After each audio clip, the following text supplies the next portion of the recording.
Kipenzi, nimekuleta hapa. Nina imani utafurahia sana. Asante kipenzi, ni pazuri, nimepapenda. Nimekuleta hapa ili tuongelee jambo letu la kuhusu ndoa.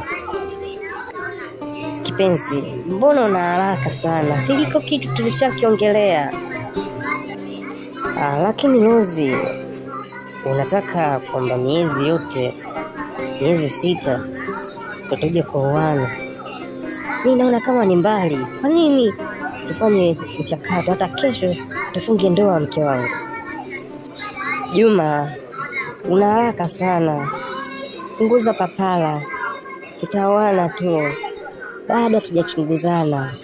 Mpaka miezi 6 tutakuwa tushachunguzana. Okay, basi hamna shida.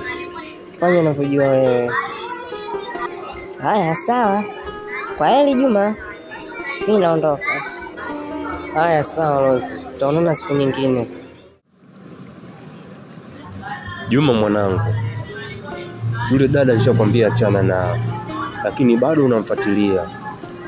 Yule dada na wanaume wengi sana, atakuweka kwenye matatizo. Niliona mlivyoingia ndani na pia mlivyotoka, nikamua nikusubiri hapa ili nikwambie, usije ukapotea mwanangu, ukaja ukanilaumu. Baba, hakuna mwanamke ninayompenda zaidi ya yule. Mimi yule ndo kila kitu kwangu. Utanishauri nini? Yule nataka nimuoe awe mke wangu. Haya mwanangu, siwezi kaingilia kwenye mapenzi yako. Fanya unavyojua. Mambo yako yanaendaje Rozi? Yanaenda vizuri Fatuma, siji wewe. Mimi namshukuru Mungu kwa kweli. Na shemeji anaendeleaje?